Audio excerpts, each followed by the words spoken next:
Nasa kanya. Natutulog, ibig sabihin may mga pangutang ako. Hindi ko na nag-check eh.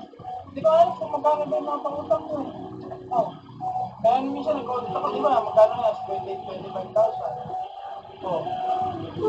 Ang dami ko nakawala ng pera, pero kung nandiyan siya, napakalimutin niya. Kailangan talaga ang dami ng pera. Hindi, sarili niya lang kasi wala nang pakialam ng sa'yo sa kanya. Sa kanya lang, sa kanya lang. Sinabi ko naman ipauwi kay Jimmy, pero nagalit. Yun lang, ano kasi nun, iba sabihin ko sa kanya, ayaw niyang hawakan.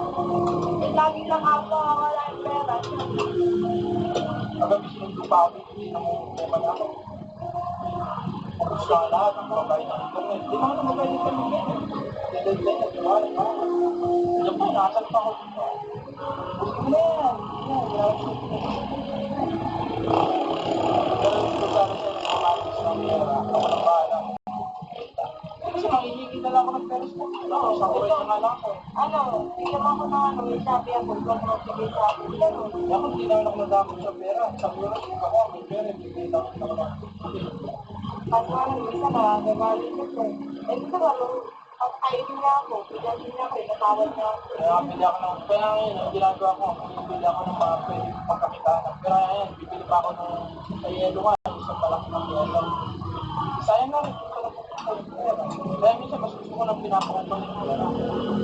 Dapat naman kasi sa napapawag ka, kasi pero sa marunong bayad. Hindi, magkakapera tayo yan. Pero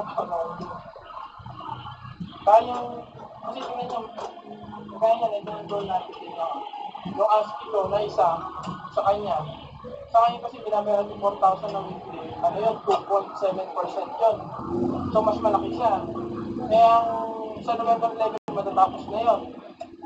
Hindi, malulog. Hindi, ayun yung goal natin. Ako naman eh, pinapalit ko yung interest. Kasi tayo, wala naman talaga tayo pera. So, billion.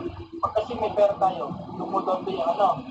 Lagay niya, no? Ito, sa susunod na rin ako sa ASCII niya, dati 2.3%. 1.6% na lang kasi mas malaki na siya. So, yung 100,000 is 1.6 lang ang kukulong. Isang buwan. Pero tinong ginagawa nito, di ba yung example ng 100,000 kung pinautang kayo, kasi magkano kukulong. Isang buwan. Oo, magkano? 2,000 ba? Hindi nga, hindi ba yung 100,000 pinautang ko? Pumunta ka ng 100,000, ay kukulong 100,000, 1.6%. Eh, yung 100,000 ko na yung pinautang ko na lang, kunwari lang. Ilan? 10,000. O so, ibig sabihin, tumubo ako ng 8-4, so hindi ko pera. O. Eh, paano ko ibibili pa natin ng stock na sibuyas na mas malaki naman ang tubutan? Diba? Yun ang sinasabi ko sa inyo. Kaya ako hindi naman ako takot.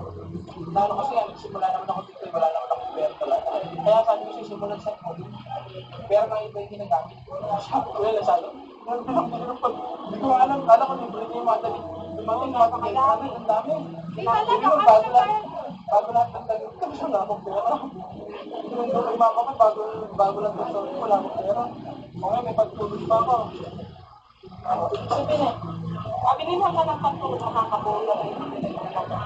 ibig sabihin bros, lahat na nakikita mo na hindi ko pera, yung pera na iba yan. Nakikinabahan ko lang. Kaya yung sinabi sa inyo na, yung sinabi nga, ang ano natin, ang pronado natin. Diba sa Ikaw, Mads, November? din yung goal natin. Oh, ano, sige. Sa November,